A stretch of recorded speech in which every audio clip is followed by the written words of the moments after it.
Washing naman tayo mga boss. Ang gagawin natin ay media. Media. Ang problema nito, sabi ni sir, tumatalon daw. Kahit walang tugtog, tumatalon.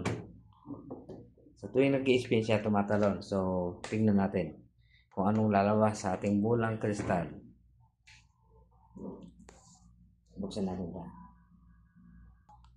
So, ito mga boss ang sira ng kanyang washing machine. Kaya tumatalon. Ayan. Matigas. Matigas yung kanyang dumpling spring. Ito. Ito yung shock na to. Ayan.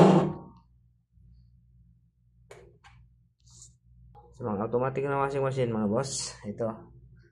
Kung may ganito yung washing machine nyo, kailangan tingnan nyo din dito ano, kanyang green. Green ba yan? Yung bulb. May konting dumi.